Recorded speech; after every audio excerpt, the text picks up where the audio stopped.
Nous sommes à Bruxelles, au XIXe siècle. Marie Popelin est directrice d'une école pour filles plutôt progressiste pour l'époque, à Laeken. Malheureusement, en 1883, alors âgée de 37 ans, elle est relevée de ses fonctions. Elle prend alors une grande décision et s'engouffre dans une brèche à peine ouverte. L'université de Bruxelles accepte enfin les femmes sur ses bancs. Marie se lance alors dans des études de droit.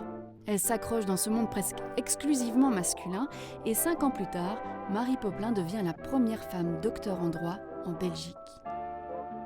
Naturellement, la jeune diplômée veut mettre en pratique ses études et défendre des citoyens devant des juges. Elle fait savoir son intention de prêter serment devant la cour d'appel, étape indispensable pour devenir maître Popelin. Mais à l'époque, si l'on tolère qu'une femme étudie, le sexe féminin, le nez dans un livre, c'est mignon, on n'accepte tout simplement pas qu'elles pratiquent ce qu'elles ont appris. Mais Marie a un allié, maître Louis Franck, qui publie une brochure devenue célèbre, La femme avocate.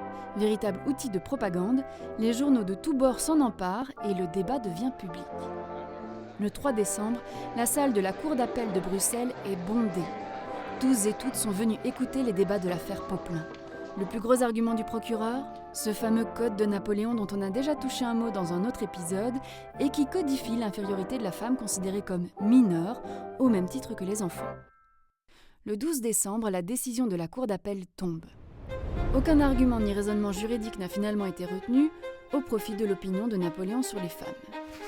Attendu que la nature particulière de la femme, la faiblesse relative à sa constitution, la réserve inhérente à son sexe, la protection qui lui est nécessaire, sa mission spéciale dans l'humanité, les exigences et les sujétions de la maternité, l'éducation qu'elle doit à ses enfants et la direction de son ménage et du foyer domestique confié à ses soins, tout ça la place dans des conditions peu conciliables avec les devoirs de la profession d'avocat et ne lui donne ni le loisir, ni la force, ni même les aptitudes nécessaires aux luttes et aux fatigues du barreau.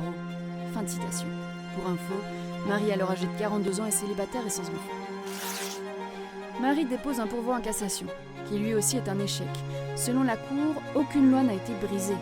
La question de la femme avocate est une question législative. L'infériorité de la femme inscrite dans les codes et admise dans les mœurs de l'époque entrave toute progression. Mais Marie ne s'avoue pas vaincue. Elle travaille dans un bureau d'avocat où elle fait tout sauf plaider. Et avec d'autres activistes, dont sa petite sœur Louise, qui méritera un épisode à elle toute seule, Marie donne naissance au premier mouvement féministe de Belgique en fondant en 1892 la première société féministe belge, la Ligue belge du droit des femmes. Il faudra attendre 1922, 9 ans après la mort de Marie, pour que les législateurs s'emparent de la question et votent une loi autorisant les femmes à prêter serment et à exercer la profession. Et pour laisser le dernier mot à Marie, je la cite, « La femme est autre chose qu'une épouse et mère, elle peut aussi avoir des aptitudes spéciales qu'elle doit avoir le droit d'appliquer, elle a le droit au respect et ne peut être considérée comme satellite de l'homme. »